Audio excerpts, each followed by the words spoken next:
Next JNTU Mahabubabad అండి. ఇది ఎట్టెట్టుందో చూద్దాం. ఓపెనింగ్ అయితే ఘనంగా చేసినట్టున్నారు. ఒక్కసారి డిపార్ట్మెంట్స్ ఏమున్నాయో చూద్దాం. Computer science department, ECE department, triple E department, mechanical engineering department, humanities and sciences కూడా ఉన్నాయి. Very good.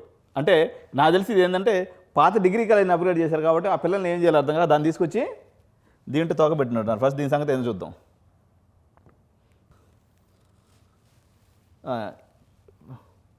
About the department అంటే లేదు, ఫ్యాకల్టీ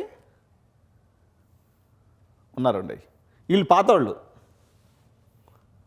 కె తిరుపతి గారు మ్యాథమెటిక్స్, వి సురేష్, ప్రసాద్, సత్యరాజు. ఎందుకంటే వీళ్ళు పాత డిగ్రీ కాలేజీ ఉంది కదా, ఆ లెక్చరర్స్ని దీంట్లో అబ్జర్వ్ చేసుకున్నట్టున్నారు. అట్లా వీళ్ళకైతే ఉంది. మరి సిఎస్సిలో ఎవరైనా ప్రొఫెసర్స్ ఉన్నారో లేదు చూద్దాం. సిఎస్సి డిపార్ట్మెంట్లో ఇక్కడ చూసుకున్నట్లయితే SK Saida assistant professor, no photo found, only one and only single man army. ఇంకా వేరే డిపార్ట్మెంట్లో చూద్దాం. పాపం అదైతే మర్చిపోయి ఉండొచ్చు, వేరే డిపార్ట్మెంట్ ఏమైనా అప్డేట్ చేసిందేమో చూద్దాం. ఈసీ ఫ్యాకల్టీ, ఈయన కూడా అంతే. వీళ్ళంతా పర్లేదు కానీ సైన్యం అంతా పెట్టుకోకపోయినా సింగిల్ మ్యాన్ ఆర్మీ అయితే ఉన్నాడు.